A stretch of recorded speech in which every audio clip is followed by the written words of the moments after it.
Party ने अपना पढ़ा लिखा मेयर यहाँ पर उतारा है, जहाँ पर हम देखते हैं कि कम पढ़े लिखे लोग मेयर के लिए तैयार हो जाते हैं, खड़े हो जाते हैं। पूर्व में जो मेयर ने गलतियाँ की हैं, जो घोटाले किए हैं, वो हम लोगों के सामने नहीं है। अब देखना ये होगा कि ये पढ़ा लिखा मेयर हमारे लिए क्या कुछ करता है। आइए जुड़ते हैं आम आदमी पार्टी के मेयर को।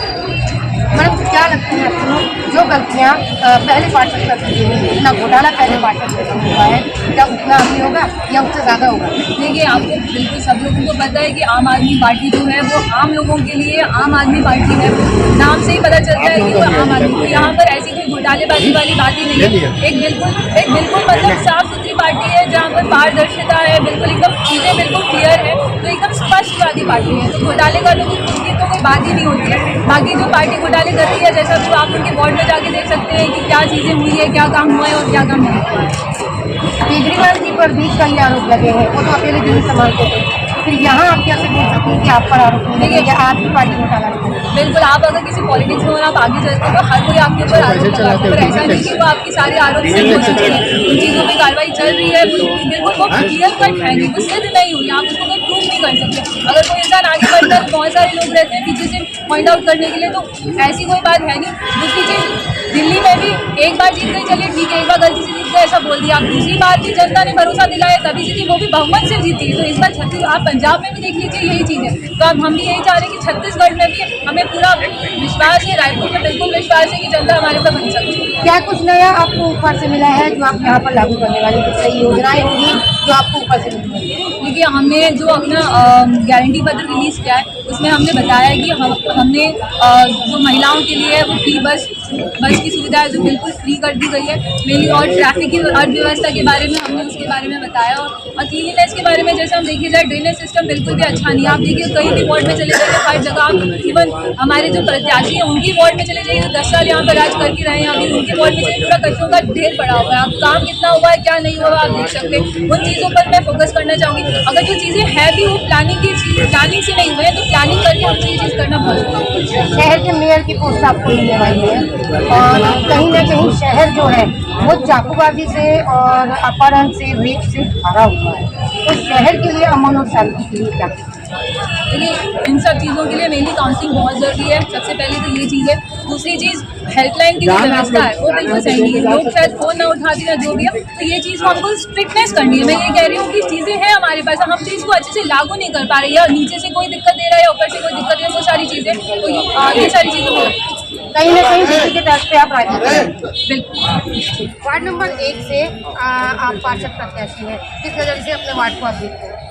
मैं काफ़ी लगातार 4-5 साल से जो वहाँ की समस्या है, पानी, बिजली और जो लोगों के निवास की है, मेरे क्षेत्र में कम से कम भी तो 1000 से ऊपर मकान बन के बिल्डिंग खड़ी होके कम से कम भी तो तकरीबन उसको 6-7 साल हो चुके। पहले कांग्रेस की सरकार थी, अभी बीजेपी की सरकार है। सारे अपनी रोटियां सेकने आते हैं और चले जाते हैं। आज वहाँ पर मकान जो है खंडर हो रहे हैं और उसको कोई भी चोर उसकी बारियां और दरवाजे उखाड़ के लेके जा रहा है। अगर जनता के हित के लिए बनाए हैं तो कम से कम जनता को लॉट करना चाहिए। वो वहाँ के पार्षद की जिम्मेदारी है कि वहाँ के गरीब लोगों को कहीं ना कहीं वहाँ बसाने का काम करें। और अगर गली नालियों की बात की जाए, सीसीटीवी कैमरों की बात की जाए, तो दिल्ली में सीसीटीवी कैमरे हर जगह लगे हुए हैं। पूरे वर्ल्ड में सीसीटीवी कैमरों के माध्यम से पूरा दिल्ली जो शहर है हमारा मशहूर है। लेकिन अगर हीरापुर बस आप चले जाइए तो वहाँ पर आपको रात को लाइट तक नहीं मिलेगी, सीवरेज दूर की बात है। ये आप बिल्कुल सही बोल रहे हैं, लेकिन आपका जो वार्ड है उस वार्ड में डीएसओपी मकान के नाम पर घोटाले जो उजागर करने हैं उसके लिए हम प्रोटेस्ट करते हैं। लेकिन जिन्हें मिलना चाहिए था उन्हें मकान नहीं मिला है, पार्टी के ही लोगों को कई मकान मिले। हाँ, उसमें भी जो है वो सर्वे होना चाहिए। अगर किसी को गलत मकान मिला है तो उसमें उनको सरकार को देखना चाहिए, लेकिन सरकार खुद ही अपने जो सरकार के साथ जुड़े रहते हैं उनको देती है। नहीं तो दूसरे जो लोग रहते हैं, जो गरीब लोग रहते हैं, उनको मकान नहीं मिल पाते। तो हम ये इस बात का भरोसा दिलाते हैं कि अगर हम आगे जहाँ तक पहुँचे, पार्षद तक पहुँचे, नगर निगम तक पहुँचे, तो उसकी आवाज़ जरूर उठाएंगे। जो हमारे क्षेत्र में विकास के माध्यम से लोगों के नाम के ऊपर घोटाले हो रहे हैं उसको उजागर करें। आपका क्या कहना है आपके नए मेयर पर? मुझे इस बात का गर्व है कि छत्तीसगढ़ हरियाणा की राजधानी के मेयर प्रत्याशी डॉक्टर शिवांगी तिवारी, दोनों पार्टी में लड़ाई झगड़ा हुआ और ये विरोध था कि पत्नियों को टिकट न दिया जाए, लेकिन दोनों राष्ट्रीय पार्टी ने पत्नियों को टिकट दिया। हम हमारी छत्तीसगढ़ की बेटी, हमारी बेटी को हम लड़ा करके ईमानदारी से, दिल से बेटी पढ़ाओ बेटी बचाओ की नीति पर चल रहा है। और जो डॉक्टर है के बारे में बात करें, अरविंद केजरीवाल जी का और भगवंत मान जी का दिल्ली पंजाब में कॉन्सेप्ट है स्वास्थ्य के बारे में, हमारा क्लिनिक फ्री में इलाज, इस दिशा में हमारी डॉक्टर शिवांगी आगे बढ़ेगी। मैं आपके माध्यम से अपील करूँगा, राजधानी की जनता से अपील करूँगा कि हमारे सभी मेयर के प्रत्याशियों को और जो पार्षद के प्रत्याशी हैं उनको झाड़ू छाप प्रचंड बहुमत से विजयी बनाए और छत्तीसगढ़ में भी दिल्ली और पंजाब मॉडल लागू करके एक ईमानदार, जानदार, शानदार अरविंद केजरीवाल जी जैसी नीति इस छत्तीसगढ़ की पार्टी करना चाहिए। और सबको कहूँगा कि सबको आम आदमी पार्टी देखना ये होगा कि पढ़ा लिखा मेयर आगे आता है या फिर विरासत में मिली हुई गद्दी में बैठा हुआ मेयर कुछ कर पाता है। बने रहे हमारे साथ और देखते रहिए हंगामा न्यूज़। हम अपनी पार्टी से एक और पार्षद प्रत्याशी हम आपको जोड़ते हैं। मैडम शिवाय नमस्कार। मैं सल्ला साथी वार्ड नंबर 23 मनमोहन सिंह बख्शी से मैं आम आदमी पार्टी के लिए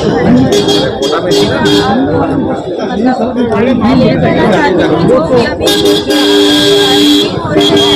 नाली गंदे रहते हैं, साफ सफाई नहीं होती, तो मैं चाहती हूँ एक बार मुझे भारी मतों से जिताकर विजय बनाए कि मैं ये सब कार्य कर पाऊँ। पुराने पार्षद की काम हाँ, तो मैं चाहती हूँ कि मैं इस बार पार्षद बनकर आऊँ, मैं अच्छे से ये सब कार्य करवा सकूँ।